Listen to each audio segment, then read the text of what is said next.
Prove that the following circles are orthogonal. क्या सिद्ध करना है कि दो वृत्त दे रखे हैं, दो सर्कल दे रखे हैं, ये दोनों क्या हैं, ऑर्थोगोनल हैं। ऑर्थोगोनल का मतलब क्या होता है कि समकोणीय है। दो वृत्त कौन से हैं, एक तो ये सर्कल है और एक ये सर्कल है। इन दोनों को हमें ऑर्थोगोनल यानी समकोणीय सिद्ध करना है। समकोणीय की शर्त क्या होती है,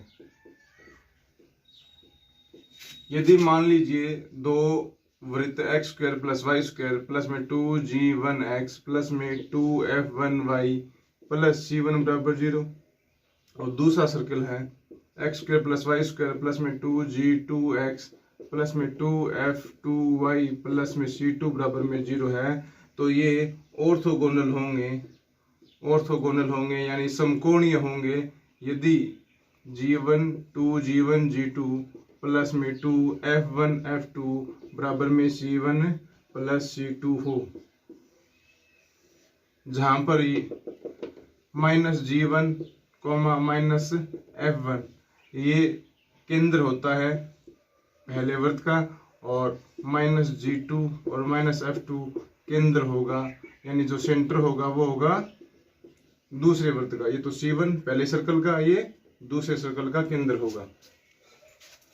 तो पहले हम ये एक नंबर सर्कल लेंगे, z माइनस 1/z प्लस 1 का मापांक बराबर में कांस्टेंट है। इसी प्रकार दूसरा वृत्त लेंगे और इन दोनों वृत्तों के हम क्या ज्ञात करेंगे, केंद्र ज्ञात करेंगे और अचर पदों में ये संबंध देखेंगे। अगर ये संतुष्ट होता है तो ये क्या है, समकोणीय है। तो z बराबर क्या होता है, हम जानते हैं x प्लस आइटा वाई होता है। तो z को x plus iota y form में लाकर और वृत्त की ये ऐसी समीकरण प्राप्त करेंगे। तो z बराबर रख दिया x plus iota y minus 1 में x plus iota y plus में 1 बराबर में है कांस्टेंट। कांस्टेंट को हमने लैम्डा मान लिया, ये लैम्डा हो गया। इसको हम लिख देंगे x minus 1 plus iota y बट्टे में x प्लस 1 प्लस में आइटा वाई बराबर में क्या है, लैम्डा। हम जानते हैं कि अगर z बराबर x प्लस आइटा वाई है तो z का मापांक क्या आएगा, root of x square plus में वाई स्क्वायर, यानी root of real part of z का स्क्वायर प्लस में इमेजिनरी पार्ट ऑफ z का स्क्वायर। तो रियल पार्ट इसमें क्या है, x माइनस 1 और इमेजिनरी पार्ट क्या है, y।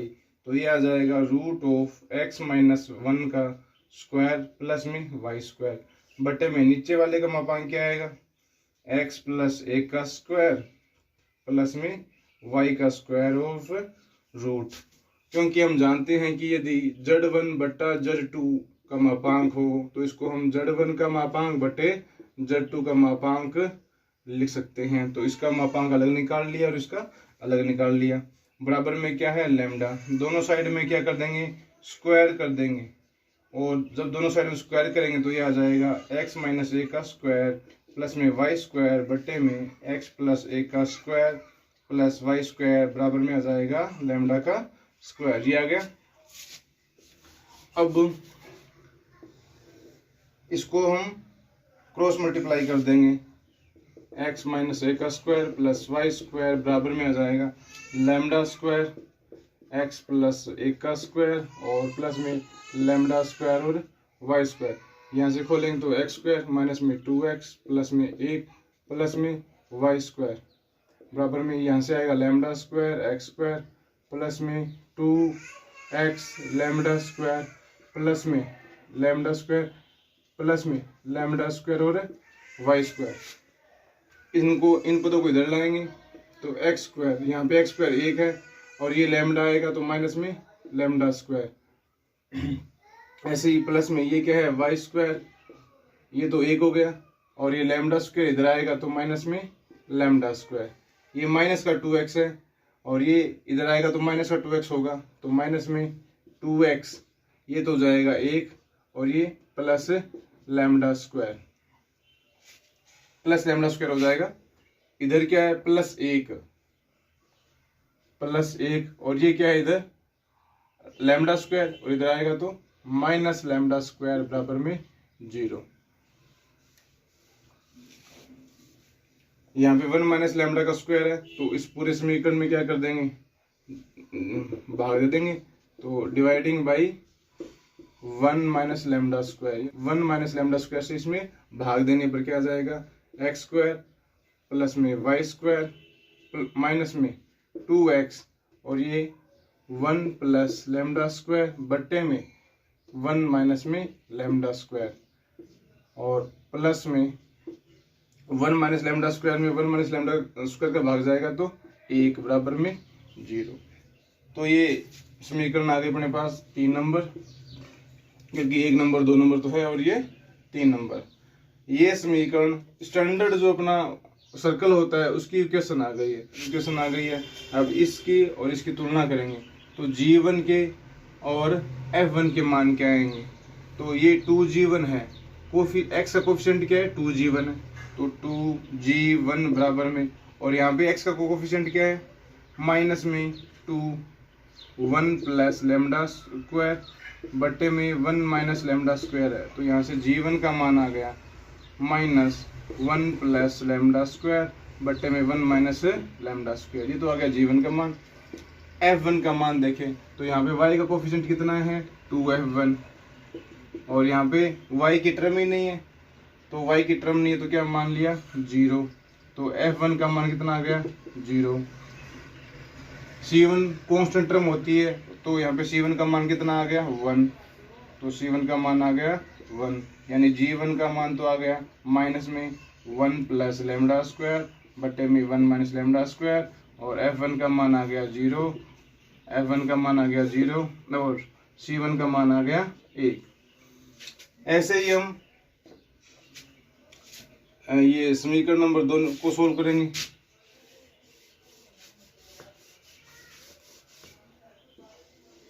तो ये है एम्पलीट्यूड ऑफ z माइनस 1 बटे में z प्लस 1 बराबर में कांस्टेंट है। हम जानते हैं कि अगर एम्पलीट्यूड z1 बटा z2 हो तो इसे हम एम्पलीट्यूड z1 माइनस में एम्पलीट्यूड ऑफ z2 लिख सकते हैं। तो इसे क्या लिख देंगे, एम्पलीट्यूड z माइनस 1 माइनस में एम्पलीट्यूड z प्लस 1 बराबर में कांस्टेंट को हमने क्या मान लिया, न्यू मान लिया। और हम जानते हैं कि एम्पलीट्यूड ऑफ z हो इसका मान क्या होता है, तो z का मान क्या होता है x प्लस में आइटा y, तो ये आता है आएगा tan इनवर्स y अपॉन में x, यानी tan inverse imaginary part of z upon में रियल पार्ट ऑफ z। तो ये मान हम इसमें रखते हैं, तो एम्पलीट्यूड z की जगह कितना आएगा x plus iota y minus में 1, माइनस में एम्पलीट्यूड z की जगह x plus iota y plus 1 बराबर में न्यू आ गया। इसको लिख देंगे हम amplitude x minus 1 plus iota y minus में एम्पलीट्यूड x प्लस 1 प्लस में आइटा y बराबर में न्यू। जैसा कि हमने देखा कि इसका मान आएगा tan inverse imaginary part of z upon में रियल पार्ट ऑफ z, तो इसका मान आएगा tan inverse imaginary part of z, z का काल्पनिक भाग क्या है y, और रियल पार्ट क्या है x माइनस 1 माइनस में tan इनवर्स इसका y अपॉन में 1 प्लस में x बराबर में क्या आ गया न्यू। और अब हम जानते हैं कि अगर tan इनवर्स a माइनस में tan इनवर्स b हो तो इसका फॉर्मूला होता है tan inverse a minus b upon में 1 प्लस ab। a का मान ये है और b का मान ये है। इसको हम सॉल्व कर लेते हैं। पिछले वाले जो सर्कल था इससे तो हमें केवल ये मान चाहिए,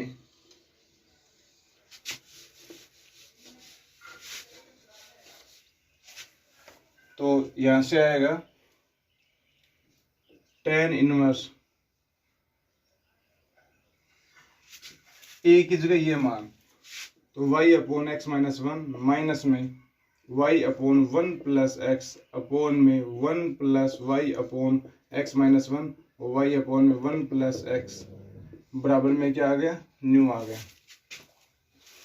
यहाँ से आ गया tan इनवर्स ये x माइनस वन और ये x प्लस वन और ऊपर आएगा ये y और x प्लस वन माइनस में ये y और x माइनस में वन बट्टे में आ जाएगा इसका लघुत्तम x माइनस वन और x प्लस में वन और ये x minus one x plus one और प्लस में y into y y square हो जाएगा बराबर में है न्यू। तो ये नीचे वाले कैंसिल हो गए, tan आगे जाएगा tan इनवर्स तो tan न्यू हो जाएगा। यहाँ पे क्या बचेगा एक्स वाई प्लस में y माइनस में y x minus minus plus y upon में a माइनस बी और a प्लस बी यानी a स्क्वायर माइनस में b स्क्वायर प्लस में y स्क्वायर बराबर में tan न्यू। न्यू क्या है, कोई रियल नंबर है तो tan न्यू का मान भी क्या आएगा, कोई वास्तविक संख्या ही आएगी यानी कोई अचर पद दिया आएगा। इसको हमने मान लिया v मान लिया तो एक्स वाई से एक्स वाई कैंसिल, ये आ गया 2y बट्टे में x square plus y square minus एक बराबर में कोई अचर पद आ गया ये।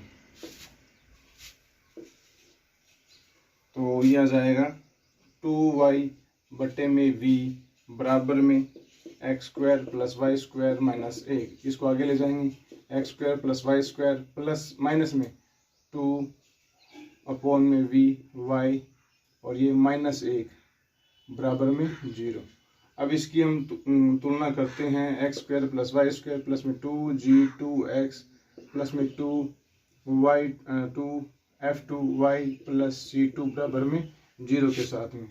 तो यहाँ पे x का गुणांक यानी कोफिशिएंट 2g2 है और इसमें तो x की कोई टर्म ही नहीं है तो ये आ जाएगी 0 यानी g2 का मान कितना आ गया 0। ऐसे ही y का कोफिशिएंट कितना है 2f2 है और ऊपर वाले में y का कोफिशिएंट कितना है -2 अपॉन में v यानी f2 का मान आ गया माइनस में 1 अपॉन v और जो कांस्टेंट है वो c2 का मान कितना आ गया -1। और हम जानते हैं कि जो समकोणीयता होती है ऑर्थोगोनल होते हैं, ऑर्थोगोनल के लिए कंडीशन क्या होती है 2g1 g2 प्लस में 2f1 f2 बराबर में c1 और प्लस c2 लाना है। तो हमने LHS लिया तो 2 गुना g1 का मान कितना है, g1 का मान है ये रहा g1 का मान माइनस में -1 प्लस लेमडा स्क्वायर बटे में 1 माइनस लेमडा स्क्वायर और g2 का मान निकाला हमने 0 तो ये 0 फिर प्लस 2 f1 का मान कितना है 0 f1 का मान कितना है 0 गुणा में f2 का मान ये रहा -1 अपॉन v।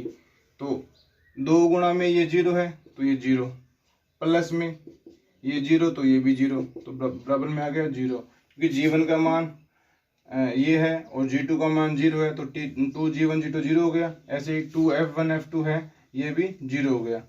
अब हम RHS देखते हैं, RHS में क्या है c1 प्लस c2 यानी c1 प्लस में c2। c1 का मान कितना है, c1 का मान है 1 और c2 का मान कितना है, c2 का मान है -1 तो ये हो गया -1 यानी ये भी 0।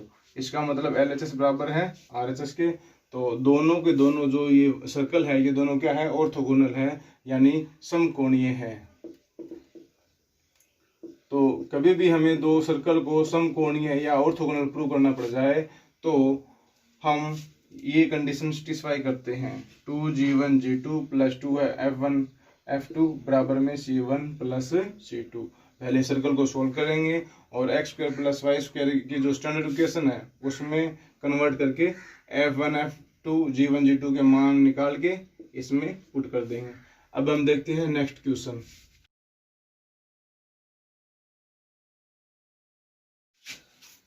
Exercise 3 complex functions limits and continuity. इसका हम एग्जाम्पल नंबर 2 देखते हैं, जो एग्जाम 2012 और 2017 में आया हुआ है।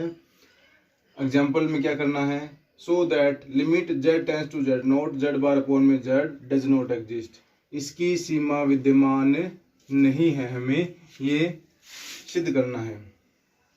तो limit z tends to z naught z bar upon में z नोट पॉइंट दे रखा है, z नोट का मतलब हो गया 0,0 यानी 0 प्लस में आइटा 0। मूल बिंदु पे जो ओरिजिन है उस पे हमें ये चेक करना है। जैसा कि हम जानते हैं z बराबर क्या होता है, x प्लस में आइटा y, और z बार का मान क्या जाएगा, x माइनस में आइटा y। ये वैल्यू इसमें रख देंगे तो z limit z tends to z naught यह जाएगा x माइनस में आइटा y और बटे में x प्लस में आइटा y। जब हमारे पास 2 वेरिएबल हो, यानी दो चर के लिए हम सीमा निकालते हैं, तो हम अपनी मर्जी से किसी भी एक पथ का चुनाव करते हैं, और सभी पाथ के लिए मान लो हमने ये पाथ का चुनाव किया, इस पाथ का चुनाव किया, पैराबोला का किया, किसी भी पाथ का चुनाव किया, और प्रत्येक पाथ से इस सीमा का मान समान आ रहा है तो सीमा विद्यमान होगी, वरना नहीं होगी। हमने एक बार इसमें मान लिया x बराबर 0 मान लिया, और y टेंस टू कितना मान लिया 0, x बराबर 0 मान लिया, यानी कौन सी x ले लिया अपने, y अक्ष के अनुदिश मान लिया, y अक्ष के अनुदिश मान लिया। हमने रास्ता चुन लिया, ये y अक्ष से इस बिंदु की ओर आ रहे हैं, क्योंकि रास्ता हम कोई भी चुन सकते हैं, ऐसा भी चुन सकते हैं, ये भी चुन सकते हैं, कोई सरल रेखा भी चुन सकते हैं। तो x बराबर हमने इसमें 0 रखा तो कितना आ गया, लिमिट ये हो जाएगी y टेंस टू 0 माइनस में आइटा y अपॉन में आइटा y, ये कैंसिल हो गया, वैल्यू आ गई -1। अगर हम चुनते हैं x अक्ष के अनुदिश चुनेंगे, x अक्ष के अनुदिश चुनेंगे, अब की बार ये रास्ता हमने चुना, तो y बराबर में कितना आ जाएगा, अब की बार 0, तो ये आएगा limit x tends to 0, y का मान क्या मान लिया बराबर 0 के, तो आ जाएगा x अपॉन में x बराबर में 1। इस रास्ते से आ रही है वैल्यू 1, और y अक्ष के अनुदिश रास्ते से आ रही है -1, जो दोनों क्या है, अलग अलग है, तो हम कह सकते हैं कि इसकी सीमा विद्यमान नहीं है। इसका एक और तरीका भी है, वो देखते हैं। Limit z tends to z naught है, ये है x minus iota y upon में x प्लस आइटा y। अगर हमने इस जो ओरिजिन है यहाँ पे y बराबर में mx कोई सरल रेखा ली जो मूल बिंदु से गुजरेगी, और हमें 0 0 पे चेक करना है, तो यहाँ से क्या आएगा, limit z tends to z naught, और x इसको अपन ऐसे लिखते हैं x, y 0 0, क्योंकि z नोट क्या है, z नोट है 0,0, और ये z क्या है, ये है x प्लस में आइटा y, और ये है 0 प्लस में आइटा 0, तो इसको हम ऐसे लिख लेंगे, x माइनस में आइटा y का मान कितना है mx बटे में x प्लस में आइटा y का मान कितना है mx, तो यहाँ से कॉमन आ गया, x कॉमन आ गया, अंदर रहेगा 1 माइनस आइटा, बटे वाले में भी x कॉमन आ गया, अंदर रहेगा 1 प्लस आइटा m। और हम आराम से देख सकते हैं इसको कि जो ये पद है, ये जो टर्म है, इसमें x और y तो टर्म है ही नहीं, ये केवल किस पे डिपेंड कर रही है, m पे डिपेंड कर रही है, m पे डिपेंड है। m क्या है, कोई भी वेरिएबल हो सकता है m, तो m का मान हम कुछ भी ले सकते हैं, 1 2 3 कुछ भी, तो m के अलग अलग मानों के लिए इसका मान हमें क्या मिलेगा, अलग अलग मिलेगा, तो ये सीमा विद्यमान नहीं है, सीमा विद्यमान नहीं है, limit does not exist.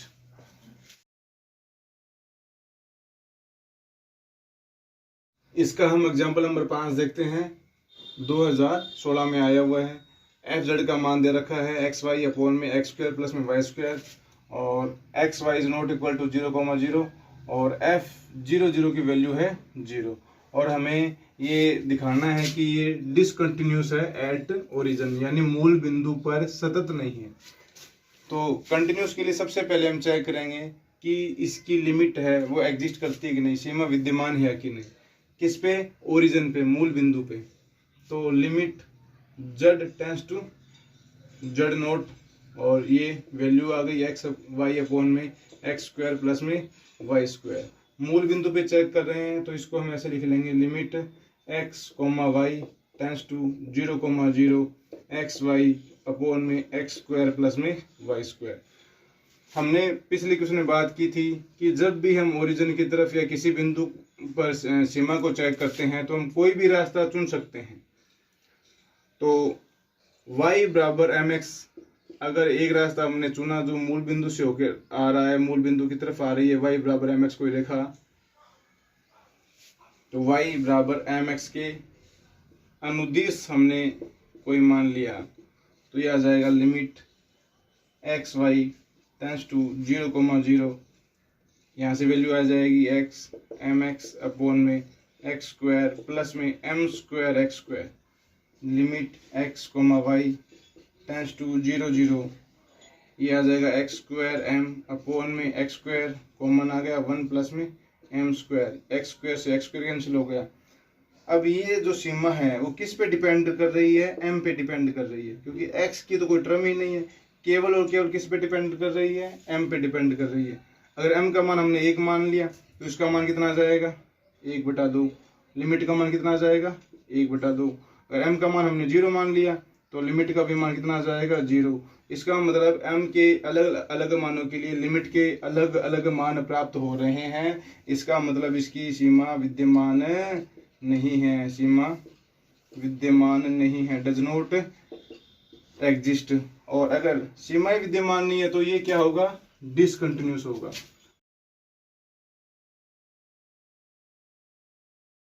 Exercise for complex differentiation का एग्जाम्पल नंबर 1, जो एग्जाम 2017 में आया हुआ है। हमें इसमें क्या शो करना है, यानी क्या प्रदर्शित करना है कि एफ जेड बराबर जेड की पावर एन प्रत्येक पॉइंट पर अवकलनीय है, यानी डिफरेंशिएबल है प्रत्येक पॉइंट पर जहाँ पे n क्या है? कोई नेचुरल नंबर है। और हम जानते हैं कि किसी बिंदु z पर अवकलन करने का फॉर्मूला क्या होता है और कैसे ज्ञात करते हैं? f डैश z बराबर में limit delta z tends to 0 f z plus में डेल्टा z माइनस में f z बटे में डेल्टा z। यहाँ पे f z क्या दे रखा है? एफ जेड बराबर में है जेड की पावर एन। किसी भी बिंदु पे है, यदि हमें अवकलन ज्ञात करना है तो हम इसमें वैल्यू पुट कर देंगे और अवकलन हमें प्राप्त हो जाएगा। और ये प्रूफ भी हो जाएगा कि अगर इसका मान अद्वितीय मान निकला, यूनिक इसकी वैल्यू आई है, तो उसका वो अवकलनीय है, वरना वो डिफरेंशिएबल नहीं है। तो एफ जेड प्लस में डेल्टा जेड का मान कितना आएगा? बराबर में जेड की जगह जेड प्लस में डेल्टा जेड की पावर एन आ जाएगी। ये वैल्यू हम इसमें रख देंगे।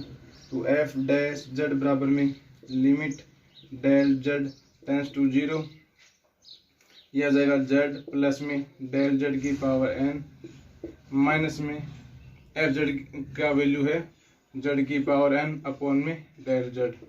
ये बन गया एक्स प्लस वाई की power n. X plus y की पावर एन का फॉर्मूला होता है एक्स की पावर एन प्लस में NC1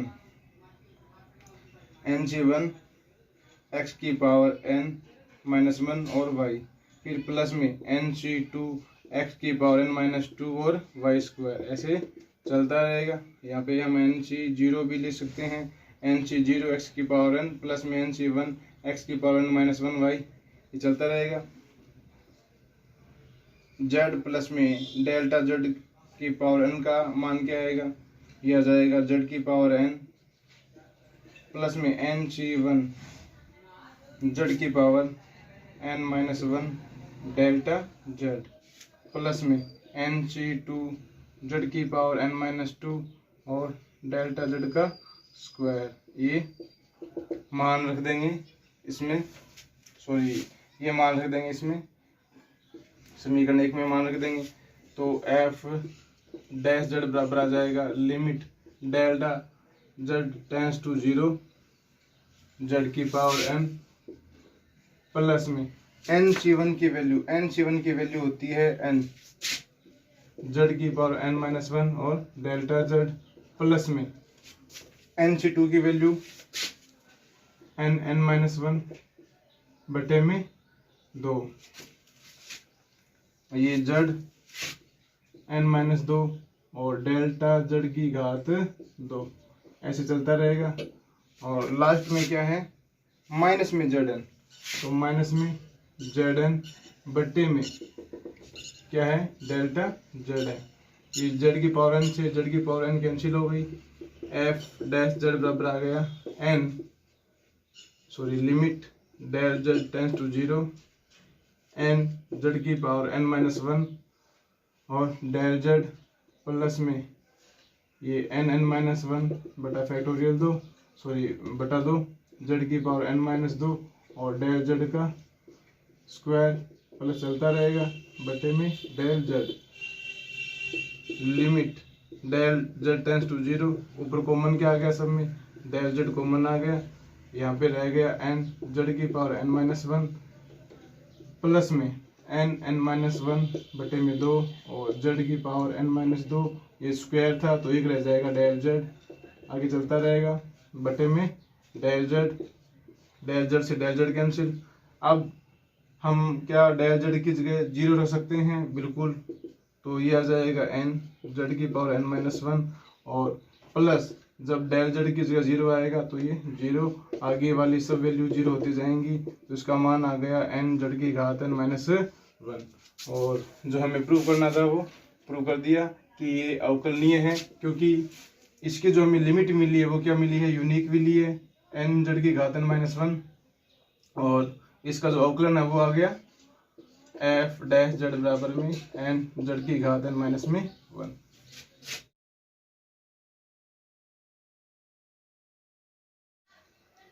एग्जाम्पल नंबर 2 है, prove that f z equal to z bar is not differentiable.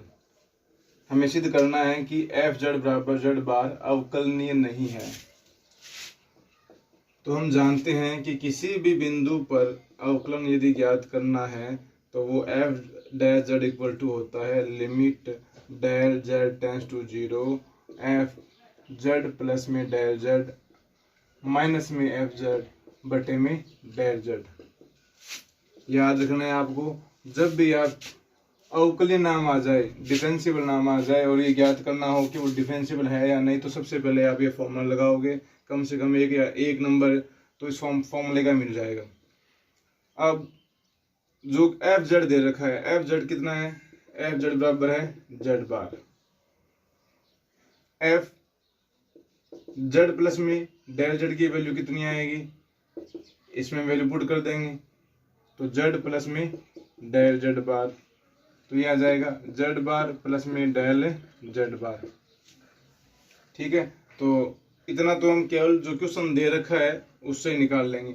अब ये वैल्यू इसमें पुट करनी है, इस समीकरण 1 में, या जो फॉर्मूला इसमें वैल्यू पुट कर देंगे, तो एफ डैश जेड बराबर क्या आ जाएगा, limit del Z tends to 0, ये आ जाएगा जेड बार प्लस में डेल जेड बार माइनस में एफ जेड की वैल्यू कितनी है, जेड बार बटे में क्या है, डेल जेड है, ये जेड बार से जेड बार कैंसिल हो गया, और limit del Z tends to आ गई 0 और डेल जेड बार बटे में डेल जेड। हम जानते हैं कि जेड बराबर होता है एक्स प्लस में आइटा वाई, तो डेल जेड की वैल्यू आ जाएगी डेल एक्स प्लस में आइटा डेल वाई, और डेल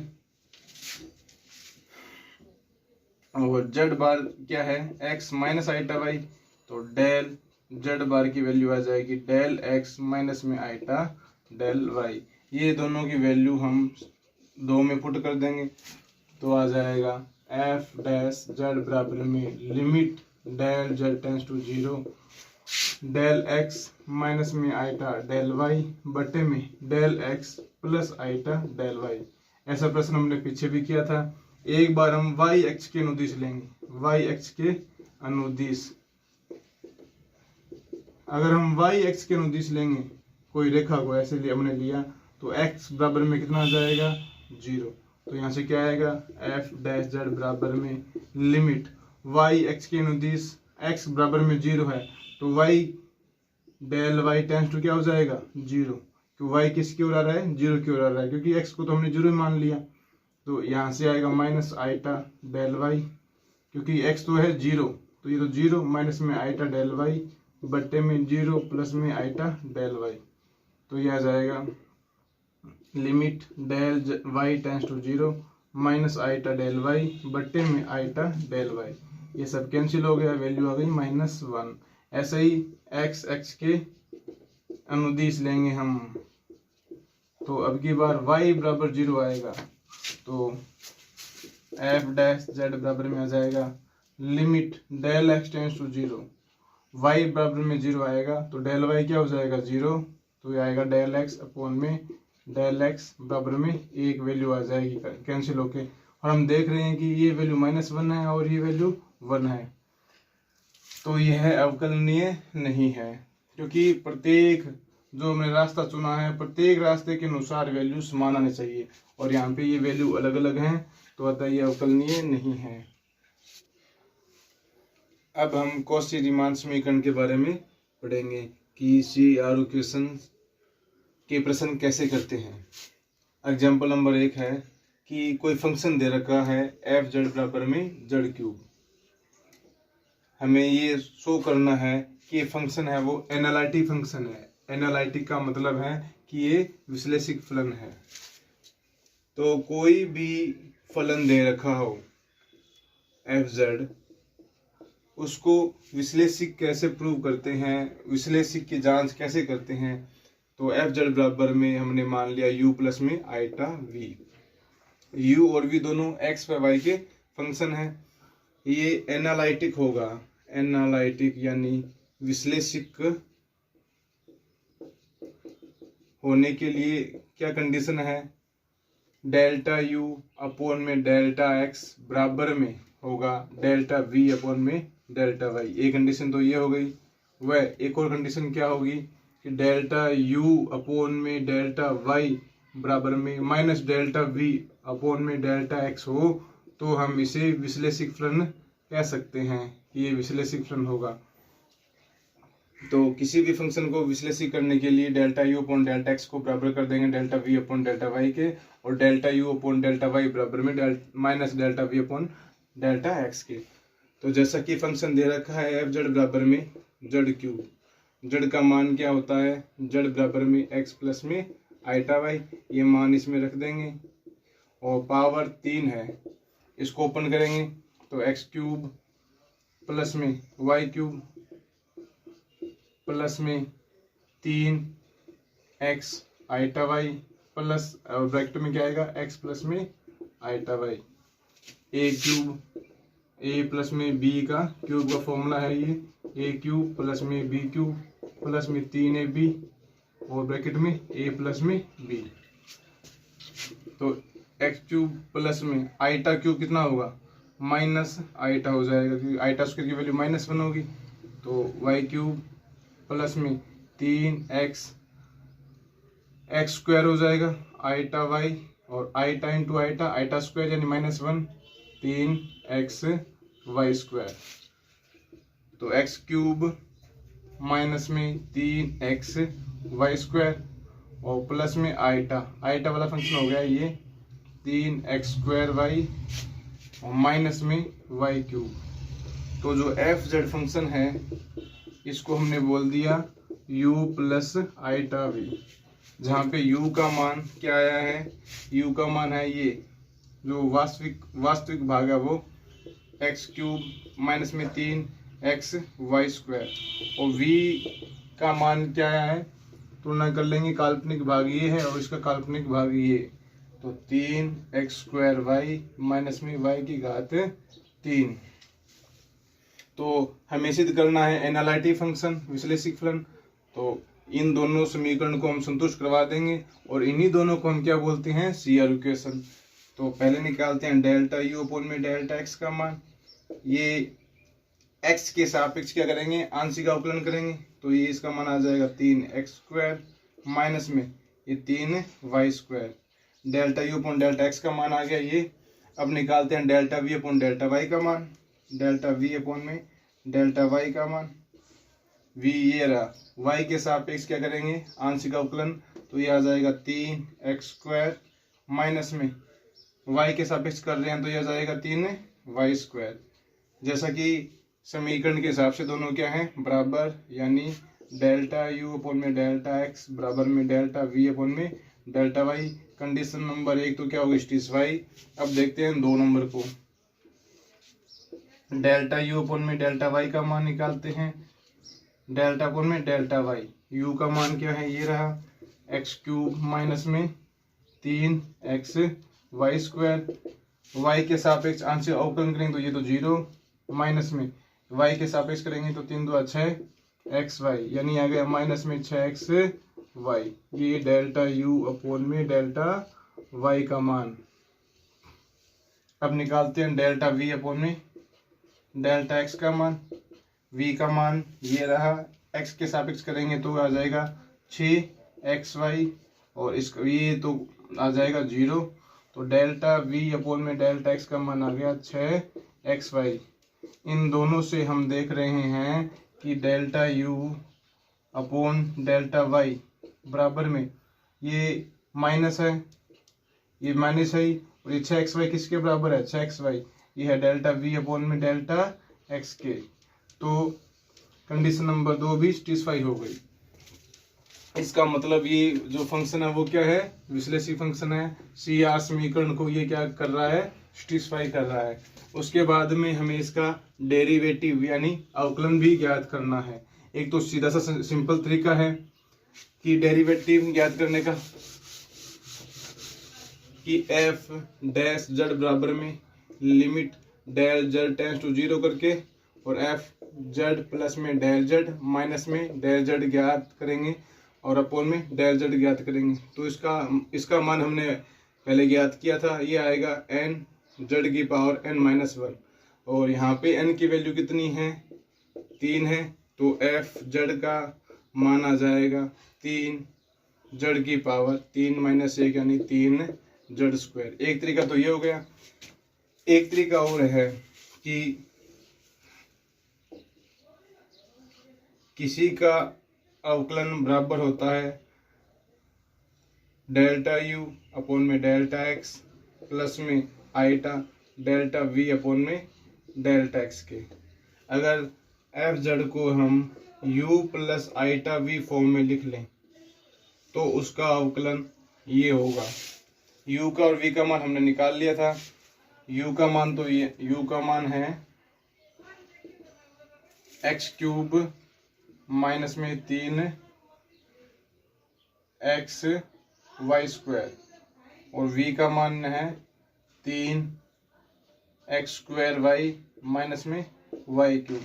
इसका delta u upon delta x निकालें तो ये आ जाएगा 3x² माइनस में 3y² प्लस में iota delta v upon delta x निकालें यहाँ से तो ये आएगा 3 2 6xy और माइनस में ये आ जाएगा 0। ये 0 हो गया। तो इनसे कॉमन आ गया 3, ये आ गया x² प्लस में 2 आइटा xy और माइनस में y²। इसको मैं ऐसे लिख लेंगे 3x² प्लस में 2 आइटा xy, इसको लिख लेंगे प्लस आइटा y का स्क्वायर, a² प्लस 2a और ये आइटा y क्या हो गया b। तो ये बन गया 3x प्लस आइटा y का स्क्वायर यानी 3, ये मान है z का 3z²। तो किसी का भी हमें अवकलन ज्ञात करना हो f z का तो एफ जेड बराबर, एक तो ये फॉर्मूला हो गया, ये हमें याद रखना है, डेल्टा यू अपॉन में डेल्टा एक्स प्लस में आईटा डेल्टा वी अपॉन में डेल्टा एक्स।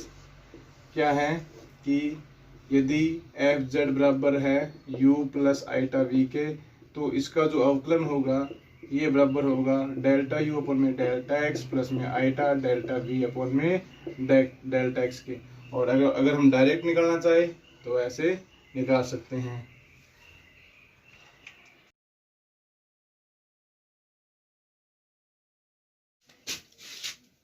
CR क्वेश्चन में एग्जाम्पल नंबर 3 देखते हैं कि कोई फंक्शन दे रखा है e की पावर z। इसे हमें क्या प्रूव करना है, ये एनालिटिक फंक्शन है, ये हमें सिद्ध करना है और साथ साथ में इसका हमें अवकलन भी ज्ञात करना है। तो कैसे सिद्ध करेंगे, सबसे पहले एफ जेड बराबर जो दे रखा है वो e की पावर z। एनालिटिक फंक्शन यानी विश्लेषिक प्रूव करने के लिए हम क्या प्रूव करते हैं कि डेल्टा यू अपॉन में डेल्टा एक्स बराबर डेल्टा वी अपॉन में डेल्टा वाई व डेल्टा यू अपॉन में डेल्टा वाई बराबर में करते हैं माइनस डेल्टा वी अपॉन में डेल्टा एक्स के। ये कंडीशन होती है एनालिटिक के लिए, यानी अगर हमें विश्लेषिक प्रूव करना है तो हम ये प्रूव करेंगे। तो पहले हम इसको यू और वी फॉर्म में ले आते हैं। एफ जेड बराबर में ई की पावर जेड को हम लिख देंगे एक्स प्लस में आईटा वाई बराबर में ई की घात एक्स और ये आ जाएगा अलग ई की पावर आईटा वाई, ई की घात एक्स, ई की पावर आईटा थीटा, ई की पावर आईटा थीटा हो तो इसको लिखते हैं कोस थीटा प्लस में आईटा साइन थीटा। द-माइवर थ्योरम होती है ये। तो ये वैल्यू यहाँ पे पुट करेंगे तो आ जाएगा कोस थीटा की जगह कितना है y है तो कोस y प्लस में आईटा साइन y, तो ये आ जाएगा e की power x cos y plus में आईटा e की पावर x और साइन y। एफ जेड बराबर क्या होता है u प्लस में आईटा v। तो यहाँ से u का मान क्या आ गया, u का मान आ गया e की पावर x कोस y और v का मान आ गया e की power x sine y। Analytic के लिए ये कंडीशन, तो सबसे पहले निकालते हैं डेल्टा u अपॉन में डेल्टा x का मान। तो e की पावर x क्या है, e की पावर x कोस y, और अब निकालते हैं delta v upon delta y का मान। तो delta v upon delta y का मान, v का इसका y के सापेक्ष आंशिक अवकलन करेंगे तो आ जाएगा e की power x y sine y का हो जाएगा कोस y। तो जैसा कि ये दोनों बराबर हैं डेल्टा u अपॉन में डेल्टा x बराबर हैं delta v upon delta y के, तो पहला केस तो हो गया सैटिस्फाई। अब बात करते हैं 2 नंबर केस की। इसके लिए निकालते हैं डेल्टा u अपॉन में डेल्टा y। u का y के जो u दे रखा है इसका y के सापेक्ष हम अवकलन करेंगे आंशिक अवकलन, तो आएगा माइनस e की पावर x साइन y और डेल्टा v अपॉन में डेल्टा x का निकालेंगे। v का x के सापेक्ष आंशिक अवकलन आ जाएगा x, e की पावर x का अवकलन क्या होगा e की पावर x ही, तो ये आ जाएगा e की पावर x साइन y। तो डेल्टा v अपॉन में डेल्टा x का मान आ गया, तो delta u upon delta y का मान है माइनस e की power x sine y। e की पावर x साइन y का मान ये रहा, तो delta u upon delta y का मान आ जाएगा माइनस डेल्टा v अपॉन में डेल्टा x। दूसरी कंडीशन भी सैटिस्फाई हो गई, दोनों CR इक्वेशन क्या हो गई सैटिस्फाई। इसका मतलब ये क्या है, अतः यह एक विश्लेषिक फलन है, विश्लेषिक फलन है। उसके बाद में हमें क्या ज्ञात करना है, इसका अवकलन भी ज्ञात करना है, इसका हमें डेरिवेटिव भी ज्ञात करना है। तो एक तो हम डायरेक्ट ज्ञात कर लेंगे, एफ डैश जेड बराबर क्या आएगा limit del Z tends to 0 f z plus में डेल जेड माइनस में एफ जेड बटे में डेल जेड। तो यहाँ से क्या आएगा limit del Z tends to 0, ये आ जाएगा e की पावर जेड प्लस में डेल जेड माइनस में ई की पावर जेड अपॉन में डेल जेड। तो limit del Z tends to 0 करेंगे तो इसको अलग अलग करेंगे तो ई की पावर जेड और ई की पावर डेल जेड माइनस में ई की पावर जेड अपॉन में डेल जेड। तो limit del Z tends to 0, ये ई की पावर जेड आ गया कॉमन, ई की पावर डेल जेड माइनस में 1 अपॉन में डेल जेड। और हम अच्छे से जानते हैं कि ई की पावर एक्स का फॉर्मूला होता है 1 प्लस एक्स प्लस में एक्स स्क्वायर बटा फैक्टोरियल 2, ये इसका प्रसार होता है। तो एक्स की जगह हम डेल्टा जेड रख देंगे तो ई की पावर डेल्टा जेड का मान आ जाएगा 1 प्लस में डेल्टा जेड प्लस में डेल्टा जेड स्क्वायर बटा में फैक्टोरियल 2। ये मान हम यहाँ पे रख देंगे तो limit del Z tends to 0, e की पावर जेड, ई की पावर डेल जेड का मान आ जाएगा 1 प्लस डेल जेड प्लस में डेल जेड स्क्वायर बटे में 2, आगे से चलता रहेगा और लास्ट में ये -1 है तो -1 बटे में डेल जेड। एक से ए कैंसिल हो गया, limit del Z tends to 0, e की पावर जेड और यहाँ से डेल जेड आएगा कॉमन, डेल जेड कॉमन आ गया, ये तो रह जाएगा 1 प्लस में ये डेल जेड बन जाएगा, यहाँ पे एक डेल जेड रह गया बटे में 2, आगे ऐसी स्क्वायर आती रहेगी क्यूब आती रहेगी बटे में डेल जेड, ये डेल जेड से ये डेल जेड कैंसिल और यहाँ पे केवल 1 बचेगा। अब डेल जेड की जगह क्या रखेंगे 0, तो ये 0 हो जाएगा, आगे वाले जितने भी पद हैं वो सारे क्या हो जाएंगे 0। तो इसका जो अवकलन आएगा वो आ गया ई की पावर जेड। इसका एक तरीका तो ये है। इसके अलावा जो दूसरा तरीका हमने पढ़ा था वो क्या पढ़ा था कि एफ जेड बराबर में अगर u प्लस आइटा वी हो तो इसका अवकलन किसके बराबर होगा, डेल्टा u अपॉन में डेल्टा x प्लस में आइटा डेल्टा v अपॉन में डेल्टा x के। ये सेकंड मेथड है। आपको जो उचित लगे अवकलन ज्ञात करने के लिए जो उचित तरीका लगे तो ये भी कर सकते हो या ये भी कर सकते हो, आप कौन सा भी कर सकते हो। तो एफ जेड का मान हमने निकाल लिया था ई की power x cos y plus में आइटा ई की पावर एक्स साइन वाई, ये हमने मान निकाल लिया था।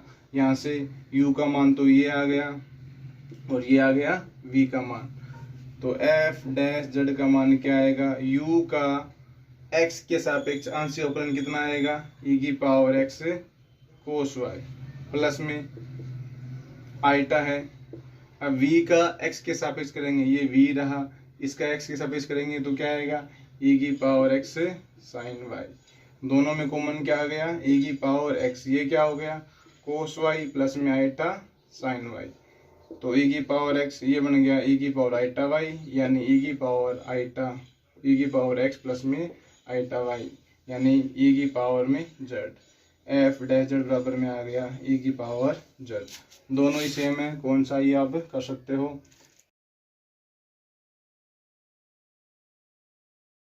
एग्जाम्पल नंबर 5, ये एग्जाम्पल नंबर 5 MGSU एग्जाम 2017 में आया हुआ है। हमें प्रूव करना है कि ये जो फंक्शन है ये क्या है, एनालिटिक फंक्शन है यानी विश्लेषिक फलन है। तो हम जानते हैं कि विश्लेषिक फलन प्रूव करने के लिए यदि एफ जेड बराबर में u प्लस आइटा वी है तो CR इक्वेशन यानी कौशी रीमान समीकरण को हम सेटिस्फाई कराते हैं। डेल्टा u अपॉन में डेल्टा x बराबर में delta v upon delta y। वह दूसरी कंडीशन क्या होगी कि डेल्टा u अपॉन में डेल्टा y माइनस बराबर में माइनस डेल्टा v अपॉन में डेल्टा x। u का मान क्या है sign x cos hyperbolic y और v का मान है कोस x sine hyperbolic y। Delta u upon delta x का मान निकालना है तो डेल्टा अपॉन में डेल्टा x, ये है sign x cos hyperbolic y। Sign का साइन x का आंशिक अवकलन क्या होगा कोस x हाइपरबोलिक y। ऐसे ही हम निकालेंगे डेल्टा v अपॉन में delta y D delta upon delta y कोस x और sine hyperbolic y। Sine hyperbolic y का आंशिक अवकलन y के सापेक्ष क्या होगा कोस हाइपरबोलिक y हो जाएगा। क्या हो जाएगा कोस हाइपरबोलिक वाई। हम देख रहे हैं कि दोनों बराबर है, तो पहली कंडीशन सेटिस्फाई हो गई। अब देखते हैं दूसरी, delta u upon delta y निकालते हैं। Delta upon delta y, u का मान ये रहा sine x cos hyperbolic y. ध्यान रखना है कि कोस हाइपरबोलिक वाई का भी अवकलन क्या होगा, साइन हाइपरबोलिक वाई होगा। माइनस नहीं आता तो साइन एक्स ये आ जाएगा साइन हाइपरबोलिक वाई। जब भी हम अवकलन करते हैं कोस एक्स का तो क्या आता है माइनस साइन एक्स, लेकिन डी अपॉन में D x cos hyperbolic x हो तो इसका आएगा साइन हाइपरबोलिक एक्स, माइनस का यूज नहीं होगा। ऐसे निकालेंगे डेल्टा वी अपॉन में डेल्टा एक्स का मान, तो ये delta v upon delta x का मान, ये कोस एक्स है तो एक्स के सापेक्ष जब इसका मान से अवकलन करेंगे तो यह आ जाएगा माइनस साइन एक्स और साइन हाइपरबोलिक वाई। तो ये दोनों हैं, इनमें से क्या आ गया कि डेल्टा वी अपॉन में डेल्टा एक्स बराबर में माइनस ये किसका मान है डेल्टा यू अपॉन में डेल्टा वाई का, यानी ये आएगा डेल्टा यू अपॉन में डेल्टा वाई बराबर में माइनस डेल्टा वी अपॉन में डेल्टा एक्स। ये सेकेंड जो कंडीशन है वो भी सेटिस्फाई हो गई। अब हम देखते हैं नेक्स्ट क्वेश्चन। अब हम कुछ महत्वपूर्ण डेफिनेशंस यानी परिभाषाएं देख लेते हैं। हार्मोनिक फंक्शन की प्रस्वादी फलन क्या होता है, ये 2012, 2014 और 2015 एग्जाम में आई हुई परिभाषाएं हैं। और कंजुगेट हार्मोनिक फंक्शन यानी संयुग्मी प्रस्वादी फलन क्या होता है, ये 2014, 2013 और 15 में आई हुई परिभाषाएं हैं। तो हार्मोनिक फंक्शन देखते हैं। मान लिया u कोई फंक्शन है, तो u हार्मोनिक फंक्शन कब कहलाएगा, हार्मोनिक फंक्शन कब कहलाएगा जब u के partial derivative del u upon del x, del u upon del y और del square u upon del x squared और del square u upon del y squared, ये तो क्या हो सब कंटिन्यूअस हो, यानी क्या हो सतत हो। यानी u के दो कोटि तक के आंशिक अवकलन सतत हो और इसके अलावा ये लाप्लास इक्वेशन, लाप्लास समीकरण को संतुष्ट करता हो। लाप्लास समीकरण क्या होती है, del square u upon del x square plus del square u upon del y square बराबर में 0 हो। अगर ये समीकरण को संतुष्ट करता है तो ये फंक्शन क्या होगा, हार्मोनिक फंक्शन होगा। और जब भी क्वेश्चन करेंगे हम तो हम इसमें केवल ये प्रूव करेंगे, अगर ये प्रूव हो गया तो u क्या होगा, हार्मोनिक फंक्शन होगा। और संयुग्मी प्रस्वादी फलन यानी कंजुगेट हार्मोनिक फंक्शन क्या होते हैं, कोई एफ जेड फंक्शन लिया, ये u प्लस आइटा भी है। अगर u भी हार्मोनिक फंक्शन है और v भी हार्मोनिक फंक्शन है, दोनों क्या है हार्मोनिक फंक्शन है यानी प्रस्वादी फलन है, प्रस्वादी फलन है, तो दोनों एक दूसरे के क्या कहलाएंगे, कंजुगेट कहलाएंगे। तो u का कंजुगेट क्या होगा, u का कंजुगेट होगा v और v का कंजुगेट क्या होगा, u होगा। एक दूसरे के क्या कहलाएंगे, कंजुगेट फंक्शन, अगर u और v दोनों क्या हो, हार्मोनिक फंक्शन हो। तो हम एक एग्जांपल देखते हैं इसका। u बराबर एक्स क्यूब माइनस में 3x वाई स्क्वायर हो तो हमें ये प्रूव करना है कि ये हार्मोनिक फंक्शन है, हार्मोनिक फंक्शन यानी प्रस्वादी फलन है। तो सबसे पहले क्या निकालेंगे, del u upon del x का मान क्या आएगा, 3x स्क्वायर माइनस में यहाँ से आ जाएगा 3y स्क्वायर। फिर निकालेंगे del square u upon del x square, दोबारा पार्शियल डेरिवेटिव करेंगे तो अब की बार आ जाएगा ये 3 2 6x और ये आ गया 0, यानी ये आ गया 6x।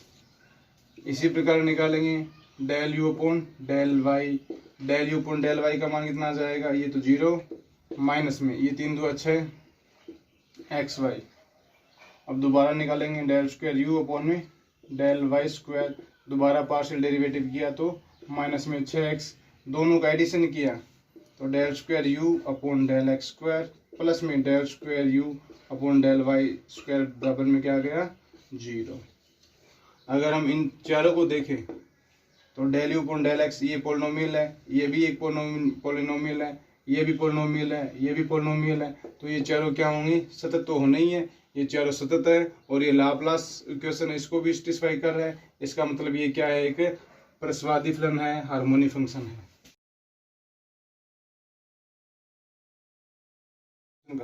अब हम हार्मोनिक फंक्शन का कोई क्वेश्चन करते हैं। हमें सिद्ध करना है कि u, जो ये फंक्शन दे रखा है u, ये एक हार्मोनिक फंक्शन है, यानी प्रस्वादी फलन है, और इसका संयुग्मी प्रस्वादी फलन भी हमें ज्ञात करना है। तो किसी फंक्शन u को हम अगर हार्मोनिक फंक्शन प्रूव करना चाहते हैं, हार्मोनिक फंक्शन, तो क्या करेंगे, del square u upon del x square plus del square u upon del y square बराबर में 0 करेंगे। यह 2015 के एग्जाम में आया हुआ प्रश्न है। तो u का मान दे रखा है 2x 1 माइनस में y। इस समीकरण को बोलते हैं हम लाप्लास समीकरण, लाप्लास इक्वेशन बोलते हैं। तो पहले del u upon del x का मान निकालेंगे, तो ये आ जाएगा 2 1 माइनस वाई। फिर del square u upon del x square का मान निकालेंगे, तो ये आ जाएगा 0, क्योंकि दोबारा इसमें एक्स का कोई टर्म ही नहीं है। फिर निकालते हैं del u upon del y का, वाई के रिस्पेक्ट में पार्शियल डेरिवेटिव करेंगे, तो ये आ जाएगा 2x, ये 0 माइनस में 1 यानी माइनस में 2x आ गया। इसका दोबारा करेंगे del square u upon del y square, तो कितना आ गया 0। समीकरण 1 और 2 दोनों को अगर हमने जोड़ा तो ये आ जाएगा डेल स्क्वायर यू अपॉन में del x square plus del square u upon में डेल वाई स्क्वायर बराबर में क्या आ गया 0। इसका मतलब ये लाप्लास इक्वेशन को सेटिस्फाई करता है। तो u क्या है, u एक हार्मोनिक फंक्शन है, u एक हार्मोनिक फंक्शन है, ये हमने प्रूव कर दिया। उसके बाद में हमें क्या प्रूव करना है, हमें क्या ज्ञात करना है, इसका संयुग्मी प्रस्वादी फलन, कंजुगेट हार्मोनिक फंक्शन।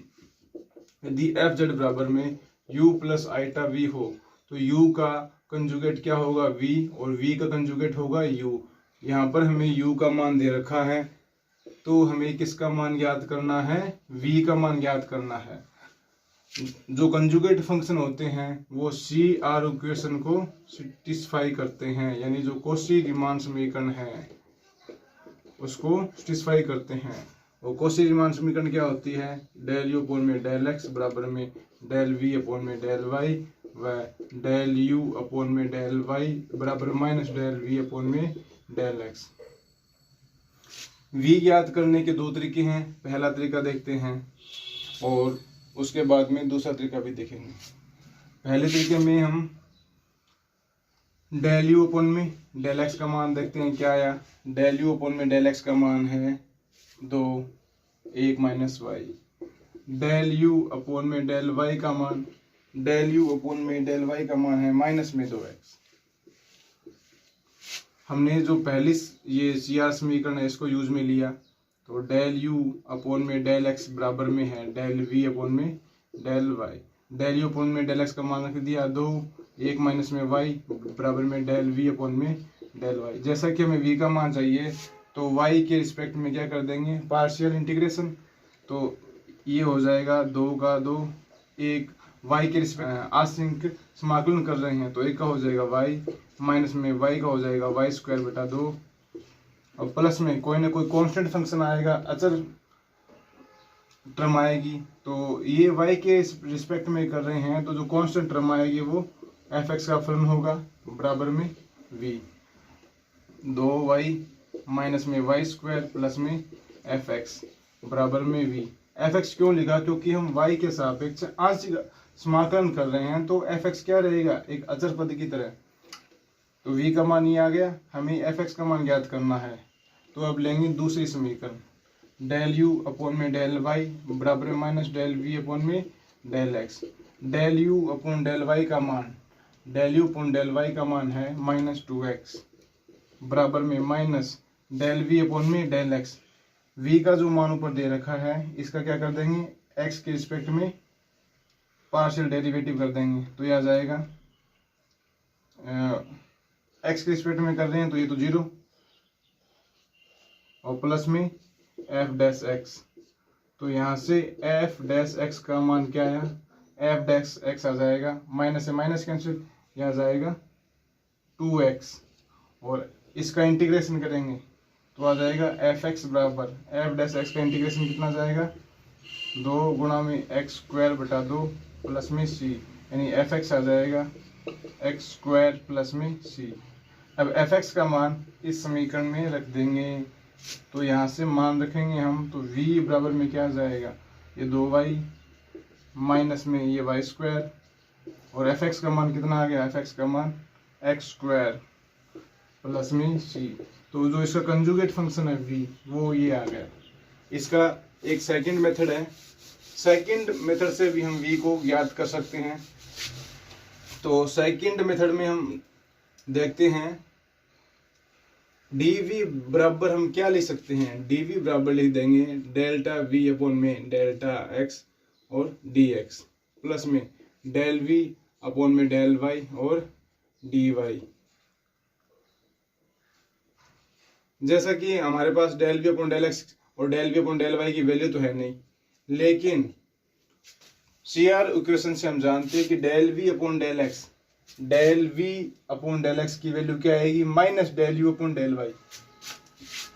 तो माइनस डेल u अपॉन में डेल y लिख देंगे और ये dx प्लस में del v upon del y की value, del v upon del y की वैल्यू है डेल u अपॉन में डेल x और ये dy है। यहाँ से मान रख देंगे del u upon del y का मान, del u upon del y का मान माइनस 2x है, ये माइनस तो है ही और वो माइनस 2x है, माइनस 2x और dx प्लस में del u upon del x का मान, del u upon del x का मान है 2, 1 माइनस में y और ये dy। अब इसका क्या कर देंगे हम, इंटीग्रेशन यानी समाकलन कर देंगे। तो इसका समाकलन करेंगे तो ये आ जाएगा v बराबर में ये माइनस माइनस क्या हो गया, प्लस क्या हो गया, प्लस 2 हो गया, तो 2x स्क्वायर बटा में 2 प्लस में इसका y के तो 2y माइनस में y स्क्वायर बटा 2 प्लस c। तो v बराबर आ गया x स्क्वायर प्लस में 2 अंदर गया 2y माइनस में y स्क्वायर प्लस c। तो ऐसे अपने पास दो तरीके हैं, एक तो ऐसे कर लेंगे और दूसरे में dv बराबर ये जो फॉर्मूला है इस फॉर्मूले में वैल्यू पुट कर देंगे और आंसर आ जाएगा। अगर हम देखें अब कि एफ जेड बराबर क्या होता है, u plus iota v। u का मान क्या है, u का मान ये ऊपर दे रखा है 2x 1 माइनस में y और प्लस आइटा v का मान ये हमने निकाल लिया x square plus 2y minus में y स्क्वायर।